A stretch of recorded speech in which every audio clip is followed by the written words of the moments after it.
हम लोग कर रहे हैं वायुदाब की अवधारणा क्या है, एयर प्रेशर की कॉन्सेप्ट क्या है। सामान्यतः दाब की अवधारणा तो आप जानते हैं कि दाब क्या होता है, एकांक क्षेत्रफल पर लगने वाले बल या भार को वायुदाब कहते हैं। एकांक क्षेत्रफल पर जो भार होगा वही है दाब या बल। Generally pressure P is equal to F, force upon area. एकांक क्षेत्रफल पर लगने वाले बल को दाब कहते हैं, प्रेशर कहते हैं। या जैसे कहीं किसी, अब यहाँ पर वायुमंडल की अगर हम लोग बात कर रहे हैं तो वायुमंडल कितना बल आरोपित करेगी किसी वस्तु पर, वायुमंडल कितना बल आरोपित करेगी जितना उसका भार होगा। तो हम लोग कह सकते हैं कि pressure is equal to weight upon area, अर्थात वायुमंडल के किसी स्थान के या धरातल के किसी स्थान के एकांक क्षेत्रफल पर जो भार होगा वही वायुदाब। इसीलिए कहा जाता है कि एकांक क्षेत्रफल पर वायु के भार को वायुदाब कहते हैं। एकांक क्षेत्रफल पर वायु के भार को वायुदाब कहते हैं। कोई भी स्थान अगर हम लोग ले लेते हैं, जैसे अगर अर्थ सरफेस है तो अर्थ सरफेस है, इसके ऊपर क्या होगा, जहां तक वायुमंडल है, ऐसे एक वायुमंडलीय स्तंभ को हम लोग अज्यूम कर रहे हैं, तो जहां तक वायुमंडल है वहां तक का भार, यहाँ पर वायु का भार यहाँ काम कर रहा है, क्योंकि पृथ्वी का गुरुत्वाकर्षण जो बल है या गुरुत्वाकर्षण जी है वो उसका डायरेक्शन क्या है, गुरुत्वाकर्षण का डायरेक्शन क्या है, पृथ्वी का केंद्र है, पृथ्वी के केंद्र की ओर गुरुत्वाकर्षण लग रहा है। तो पूरा क्या होगा, वायु किसी स्थान पर जो वायुमंडलीय स्तंभ का भार है वही वायुदाब। किसी स्थान के एकांक क्षेत्रफल पर वायुमंडलीय स्तंभ के भार को वायुदाब कहते हैं। भूगोल की भाषा में अगर वायुदाब को आप परिभाषित करेंगे तो क्या कहेंगे, किसी स्थान के या वायुमंडल के भी किसी स्थान के या धरातल के किसी स्थान के या वायुमंडल के किसी स्थान के ऊपर, उसके ऊपर जो वायुमंडलीय स्तंभ है उसका भार वायुदाब कहलाता है। तो लेकिन वायुदाब को कैलकुलेशन किसमें करते हैं, एकांक क्षेत्रफल पर जो वायु का भार है वही वायुदाब है। तो इस धरातल, मान लीजिए ये अर्थ सरफेस है, अर्थ सरफेस के इस स्थान पर वायुदाब निकालना होगा तो कितना होगा, इसके ऊपर जितना भी वायुमंडलीय स्तंभ है उनका जो भार होगा, एकांक क्षेत्रफल अगर इसको हम लोग ले रहे हैं तो इस पर जो पूरे वायुमंडलीय स्तंभ का भार है वही वायुदाब है। या यहाँ पर हम लोग ले रहे हैं तो अब यहाँ पर वायुदाब का मान क्या हो जाएगा, कम हो जाएगा, क्योंकि ये नीचे का वायुदाब तो यहाँ काम करेगा नहीं, इसके ऊपर का जो वायु का भार है वही यहाँ पर वायुदाब होगा। ये ऊपर का जो भार है तो इसके ऊपर वायुमंडलीय स्तंभ की ऊंचाई में कमी आ गई, तो इसलिए यहाँ पर वायु का भार कम हो जाएगा। दूसरा, गुरुत्वाकर्षण जी नीचे की ओर काम करता है, पृथ्वी के केंद्र की ओर कार्य करता है, इसी कार्य क्या होता है, और नीचे से ऊपर बढ़ने पर भी जी का मान घटता जाता है। तो इसीलिए निचले भागों में जो वायु होती है वो ज्यादा घनी होती है, ज्यादा सघन होती है, और ऊंचाई पर स्थित वायु क्या होती है, विरल होती है। तो ऊंचाई जो यहाँ पर जो वायु है वो क्या है, विरल एक वायु है, और वायुमंडलीय स्तंभ की ऊंचाई कम हो गई, इसलिए यहाँ पर वायुदाब कम हो जाएगा। यहाँ पर वायुदाब ज्यादा क्यों हो जाएगा, क्योंकि वायुमंडलीय स्तंभ की एक कारण, पहला कारण तो ये है कि वायुमंडलीय स्तंभ की ऊंचाई अधिक है। दूसरा कारण क्या है कि इधर की वायु ज्यादा सघन है, तो उसका भी भार इसमें ऐड हो जा रहा है। तो यही कारण है कि ऊंचाई बढ़ने के साथ, धरातल से वायुमंडल में ऊंचाई बढ़ने के साथ वायुदाब का मान घटता नहीं है, घटता तो है ही, तेजी से घटता है। वायुमंडल में ऊंचाई बढ़ने के साथ वायुदाब का मान तेजी से घटता है। There is a rapid decrease of pressure with increasing height in the atmosphere. Rapid decrease of temperature होगा with increasing height in the atmosphere.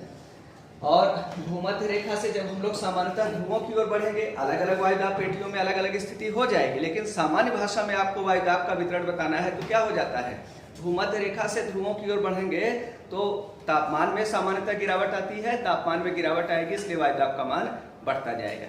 तो भूमध्य रेखा से ध्रुवों की ओर बढ़ेंगे तो तापमान घटेगा और वायुदाब बढ़ेगा, चाहे उत्तरी गोलार्ध की बात करें चाहे दक्षिणी गोलार्ध की बात करें। और ऊंचाई बढ़ने के साथ वायुदाब में तेजी से गिरावट आती है, क्योंकि एक कारण नहीं है, दो कारण है उसके, और भी तीसरे कारण भी जोड़े जा सकते हैं। ऊंचाई वाली जो वायु है उसमें भारी गैसें कम है, हल्की गैसें हैं, उनका घनत्व भी कम है।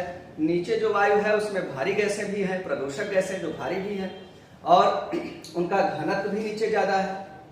और ऊंचाई पर वायुमंडलीय स्तंभ की ऊंचाई कम हो जाती है, और नीचे पर पूरा उसके ऊपर जितना वायुमंडलीय स्तंभ है उस पूरे की ऊंचाई कम करेगी। एकांक क्षेत्रफल अगर हम धरातल के किसी स्थान का एकांक क्षेत्रफल लेंगे तो उसके ऊपर जो वायुमंडल है वो स्तंभ की भांति हो जाएगा ना, इसलिए हम लोग शब्द यूज करते हैं किसी स्थान के एकांक क्षेत्रफल पर आरोपित वायुमंडलीय स्तंभ के भार को वायुदाब कहते हैं। सामान्यतः देखिए वायुदाब का जो आकलन करते हैं, वायुदाब की इकाई क्या होगी, तो हम लोग केवल प्रेशर की इकाई निकालना चाहें तो फोर्स अपॉन एरिया हुआ, तो फोर्स की इकाई क्या हो गया, एमकेएस सिस्टम में न्यूटन हो गया, न्यूटन, और क्षेत्रफल का मीटर स्क्वायर। तो इसका मतलब प्रेशर की इकाई क्या होनी चाहिए, दाब की इकाई न्यूटन प्रति मीटर स्क्वायर। या अगर सीजीएस सिस्टम में अगर हम लोग पढ़ते हैं तो सीजीएस में क्या होता है, प्रेशर को डाइन में, फोर्स को डाइन में और क्षेत्रफल को सेंटीमीटर में ले रहे हैं, उसको लंबाई को सेंटीमीटर में, तो क्षेत्रफल वर्ग सेंटीमीटर। तो कितना हो जाएगा, अगर सीजीएस सिस्टम में वायुदाब की इकाई डाइन प्रति वर्ग सेंटीमीटर, एमकेएस सिस्टम में न्यूटन प्रति वर्ग सेंटीमीटर, और न्यूटन प्रति वर्ग सेंटीमीटर को पास्कल भी कहते हैं, पास्कल, और 10 टू द पावर न्यूटन प्रति वर्ग सेंटीमीटर स्क्वायर, न्यूटन प्रति वर्ग सेंटीमीटर स्क्वायर के लिए पास्कल शब्द का प्रयोग किया जाता है, क्योंकि वायुदाब पर सबसे ज्यादा काम पास्कल महोदय ने किया था, उन्हीं के नाम से न्यूटन पर प्रति वर्ग सेंटीमीटर को पास्कल भी कहते हैं।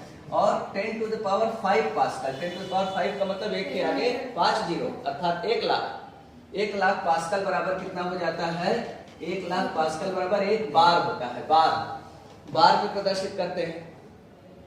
और बार की छोटी इकाई क्या हो जाएगी, मिली बार। 1 बार के हजारवें हिस्से को 1 मिली बार कहते हैं, और 1 मिली बार बराबर कितना हो जाएगा, 1 बार बराबर 1000 मिली बार। हम लोग ये कह सकते हैं कि 1 बार बराबर 1000 मिली बार। वैसे बार को जब परिभाषित किया जाता है, मिली बार को जब परिभाषित करते हैं तो क्या बताया जाता है कि कोई भी भूभाग है या वायुमंडल का कोई क्षेत्र है, या कोई धरातल पर स्थित कोई स्थान है, या वायुमंडल में कुछ ऊंचाई पर स्थित कोई स्थान है, तो उसके 1 वर्ग सेंटीमीटर क्षेत्रफल पर, 1 वर्ग सेंटीमीटर अगर हम उसका क्षेत्रफल ले लेंगे तो 1 वर्ग सेंटीमीटर क्षेत्रफल पर जो भार है, अगर वह 1 ग्राम भार का बल आरोपित हो रहा है, यदि किसी स्थान के 1 वर्ग सेंटीमीटर क्षेत्रफल पर 1 ग्राम भार का बल आरोपित होता है, तो इसे कहेंगे 1 मिली बार ना, क्योंकि प्रति वर्ग सेंटीमीटर 1 ग्राम भार 1 ग्राम वेट आ गया कहां पर, 1 वर्ग सेंटीमीटर क्षेत्रफल पर, तो 1 वर्ग सेंटीमीटर से भाग देंगे तो यही जो आता है उसी को कहते हैं 1 मिली बार। 1 मिली बार किसको प्रदर्शित करता है, किसी वायुमंडल या धरातल के 1 वर्ग सेंटीमीटर क्षेत्रफल पर जब 1 ग्राम भार का बल आरोपित होता है तो उसे 1 मिली बार, ये मिली बार की अवधारणा हो गई। अब आपसे कॉम्पिटिटिव एग्जाम में, प्रतियोगी परीक्षाओं में आपसे पूछा जाता है वायुदाब की इकाई क्या है। तो देखिए दाब की इकाई तो आपने पढ़ा कि न्यूटन प्रति मीटर स्क्वायर भी होता है, डाइन प्रति वर्ग सेंटीमीटर भी होता है ना, और क्या होता है, वायुदाब की इकाई पास्कल भी होता है, और दाब की इकाई क्या हो सकता है, और दाब की इकाई बार भी हो सकता है, मिली बार भी हो सकता है। तो ये सब विकल्प आप रहेंगे, और पूछा जाए वायुदाब की इकाई है तो आप तो कहेंगे कि सब दाब की इकाई है, किसी में भी वायुदाब को मेजर कर सकते हैं। दाब एक भौतिक राशि है, और इस भौतिक राशि की इतनी इकाइयां हैं तो किसी भी इकाई में मेजर कर सकते हैं, और किसी इकाई को मेजर करके किसी दूसरे में कन्वर्ट कर सकते हैं ना, बदल सकते हैं। लेकिन क्या होता है कि मौसम वैज्ञानिक वायुदाब को जब मेजर करते हैं तो किसमें मेजर करते हैं, मिली बार। तो ये सभी विकल्प रहेगा, पूछा जाएगा वायुदाब की इकाई है, तो आप ये नहीं कहेंगे कि प्रश्न गलत है, बल्कि आप क्या करेंगे, सही उत्तर मिली बार लगाएंगे और आप बताएंगे कि सही उत्तर मिली बार है। आप ये नहीं कहेंगे कि प्रश्न गलत है। पास्कल भी दाब की इकाई है, ठीक है। पास्कल भी इकाई है, न्यूटन पर मीटर स्क्वायर भी इकाई है, डाइन प्रति वर्ग सेंटीमीटर भी इसकी इकाई है। सब सही है, इसलिए प्रश्न गलत है। आप ये बात नहीं करेंगे। जिसमें मौसम वैज्ञानिक वायुदाब को मेजर करते हैं वो इकाई है मिलीबार, इसलिए आपका उत्तर हो जाएगा मिलीबार। अब मिलीबार की अवधारणा भी आपने पढ़ लिया, वायुदाब की अवधारणा भी पढ़ लिया। तो मीन सी लेवल पर, माध्य समुद्र तल पर जो वायुदाब का मानक मान है वो है 1013.25 मिलीबार। इतना वायुदाब का मानक मान। बहुत से प्रतियोगी परीक्षाओं में ऐसे पूछ लिया जाता है कि माध्य समुद्र तल पर वायुदाब का मानक मान है, या सीधे लिख दिया भूपटल पर या पृथ्वी पर वायुदाब का मानक मान होता है। विकल्प लिख देता है लगभग 1000 मिलीबार, दूसरा विकल्प लिख दिया 1 बार, तीसरा विकल्प लिख दिया 1013.25 मिलीबार, चौथा विकल्प लिख दिया 1025.13 मिलीबार। तो क्या होता है, वायुदाब का मानक मान ये होगा 1013.25 मिलीबार। यह वायुदाब का मानक मान है मीन सी लेवल, आप इसको बताएंगे। और यह जो 1013.25 मिलीबार वायुदाब का मानक मान होता है, वह वायुदाब के जो मापक है, यंत्र है जिससे किसी स्थान की वायुदाब को मेजर किया जाता है, उसका नाम क्या है, बैरोमीटर। बैरोमीटर से किसी स्थान के वायुदाब को मेजर किया जाता है, बैरोमीटर से। तो बैरोमीटर जो होता है यह वायुदाब मापी है, और इसमें मरकरी अगर भर दिया जाए तो मरकरी बैरोमीटर कहते हैं। तो मरकरी बैरोमीटर पर वायुदाब का जो मान आता है ना, वो आता है 76 सेंटीमीटर, या इसी को हम लोग लिख सकते हैं 760 मिलीमीटर। 760 मिलीमीटर या 76 सेंटीमीटर, ये होता है वायुदाब का मानक मान। बात समझ रहे हैं? वायुदाब का ये मानक मान होता है। कितना होता है वायुदाब का मानक मान? मरकरी बैरोमीटर का 76 सेंटीमीटर, या मरकरी बैरोमीटर का 760 मिलीबार, या 1013.25 मिलीबार। अगर ये तीनों विकल्प एक साथ हैं तब आपका उत्तर 1013.25 मिलीबार होगा, क्योंकि एकदम एग्जैक्ट वैल्यू ये 1013.25 मिलीबार माध्य समुद्र तल पर वायुदाब का मानक मान। अब क्या है कि एक तो आपने पढ़ लिया कि वायुदाब क्या है, वायुदाब की अवधारणा क्या है, वायुदाब का मेजरमेंट किस यंत्र से करते हैं, बैरोमीटर से करते हैं, मरकरी बैरोमीटर से करते हैं। इसके बाद आप पढ़ रहे हैं वायुदाब का वितरण क्या होता है। भूमध्य रेखा से ध्रुवों की ओर बढ़ने पर तापमान में गिरावट आती है, इसलिए वायुदाब का मान बढ़ता जाता है। ऊंचाई, ये क्षैतिज वितरण हो गया वायुदाब का। वायुदाब का ऊर्ध्वाधर वितरण पढ़ा है आपने। किसी भी स्थान के समुद्र तल से ऊंचाई बढ़ने के साथ वायुदाब के मान में तेजी से गिरावट आती है। किसी भी स्थान पर आप समुद्र तल से अगर ऊपर बढ़ेंगे तो वायुदाब में तेजी से गिरावट आएगी। ये ऊर्ध्वाधर वितरण भी आपने पढ़ लिया है। और आपने पढ़ लिया समदाब रेखाएं। आइसोबार क्या होती है? समदाब रेखाएं, आइसोबार समदाब रेखाएं, आइसोबार को कहेंगे समदाब रेखाएं। तो समान वायुभार या वायुदाब, वायुभार इसलिए बोल दिया जाता है एकांक क्षेत्रफल पर जो वायुभार है वही वायुदाब है। समान वायुभार या वायुदाब को मिलाने वाली समान वायुदाब या समान वायुभार वाले स्थानों को मिलाने वाली रेखाएं सम वायुदाब रेखाएं या आइसोबार कहलाती हैं। आइसोबार भी जो होता है, इसमें भी किसी स्थान के वास्तविक वायुदाब को प्रदर्शित न करके उस स्थान के वायु भार या वायुदाब को माध्य समुद्र तल मीन सी लेवल पर परिवर्तित करके दिखाया जाता है।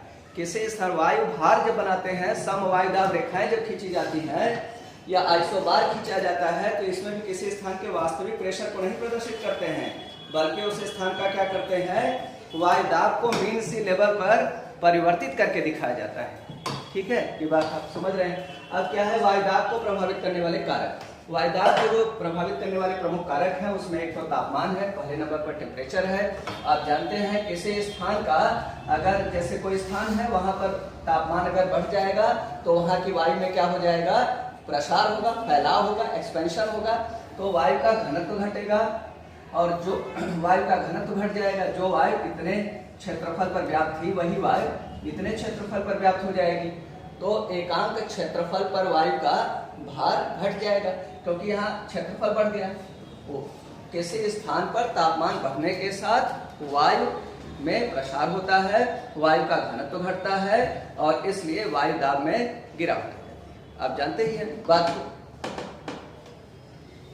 दूसरा क्या है, जलवाष्प। अगर स्वतंत्र वायुमंडल है और उसमें जलवाष्प मिला दिया जाए तो वायु का भार बढ़ जाएगा कि घट जाएगा? अक्सर लोग सोचेंगे कि स्वतंत्र वायुमंडल है, उसमें जलवाष्प मिला देंगे तो वायु का भार बढ़ जाएगा, लेकिन ऐसा नहीं होता है। स्वतंत्र वायुमंडल में जलवाष्प मिला देते हैं तो वायु का भार बढ़ता नहीं बल्कि घट जाता है, क्योंकि स्वतंत्र वायुमंडल में क्या होता है, जो नाइट्रोजन है, ऑक्सीजन है या जल के हैं मॉलिक्यूल, इन सबका एक मोल बराबर जगह घेरता है। इन सब का अगर एक मोल लिया जाए तो सभी बराबर जगह घेरते हैं, वॉल्यूम घेरते हैं, तो बराबर का वॉल्यूम ऑक्यूपाई करते हैं। तो जो जलवाष्प है H2O और सामान्य वायुमंडल में नाइट्रोजन है, सामान्य वायुमंडल में नाइट्रोजन है, ऑक्सीजन है, तो नाइट्रोजन का अणुभार कितना हो गया? 14 होता है इसका परमाणु भार, तो अणुभार इसका 28 एटॉमिक मास यूनिट। ऑक्सीजन का अणुभार कितना होता है? परमाणु भार 16, इसलिए अणुभार 16 16 32 इसका हो गया अणुभार एटॉमिक मास यूनिट। ये सामान्य वायु में तो यही है सबसे ज्यादा, 99% से भी अधिक नाइट्रोजन और ऑक्सीजन है सामान्य वायु में। और ऑक्सीजन और जलवाष्प का अणुभार कितना हो जाएगा? हाइड्रोजन का 2 और ऑक्सीजन का 16, कितना हो गया? 18 एटॉमिक मास यूनिट। तो क्या है कि जलवाष्प का के एक मॉलिक्यूल का भार 18 AMU है और नाइट्रोजन ऑक्सीजन का 28 और 32 है क्रमशः। तो जो जलवाष्प है वो सामान्य वायु से क्या है?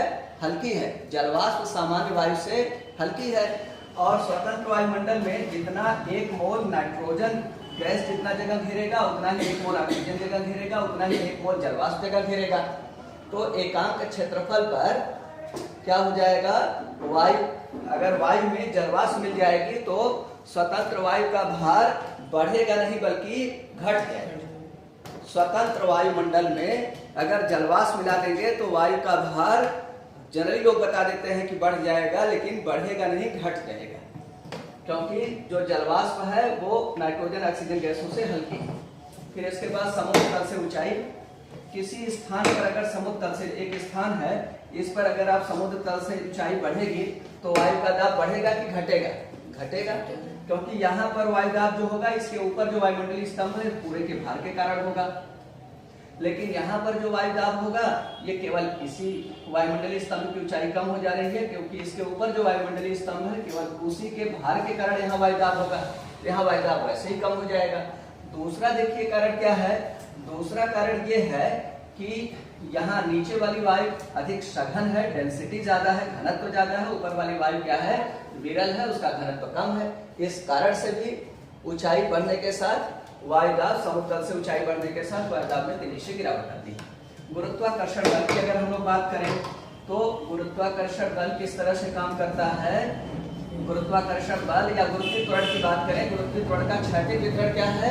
गुरुत्वीय त्वरण gravitation acceleration due to gravity. Acceleration due to gravity में विषुवत रेखा से जब हम लोग नॉर्थ पोल की ओर बढ़ रहे हैं या विषुवत रेखा से हम लोग साउथ पोल की ओर बढ़ रहे हैं तो गुरुत्वीय त्वरण G का मान क्या होता है?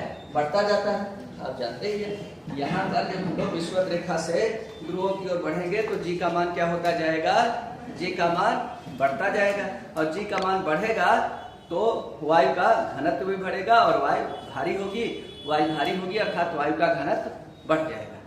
तो गुरुत्वीय त्वरण G ऐसा प्रभाव उत्पन्न करती है कि विषुवत रेखा से ध्रुवों की ओर बढ़ने पर वायु दाब बढ़ता जाए, ऐसा प्रभाव उत्पन्न करती है। फिर इसके बाद पृथ्वी का घूर्णन गति। आप जानते हैं कि कोई भी वस्तु ऐसे घूर्णन कर रही है तो पृथ्वी का जो प्रत्येक स्थान है, प्रत्येक स्थान क्या कर रहा है? एक वृत्तीय गति कर रहा है। प्रत्येक बिंदु, इस भूपटल का प्रत्येक बिंदु क्या कर रहा है? एक वृत्ताकार गति कर रहा है।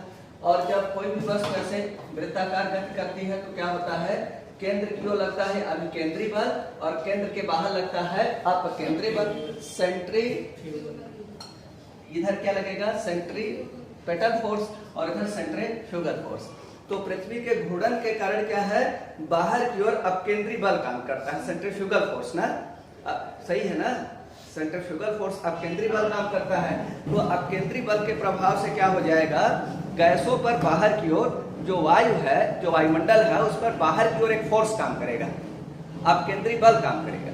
तो वायु दाब तो नीचे की ओर काम कर रहा है, पृथ्वी के केंद्र की ओर, भार तो केंद्र की ओर काम कर रहा है, और अपकेंद्री बल बाहर की ओर।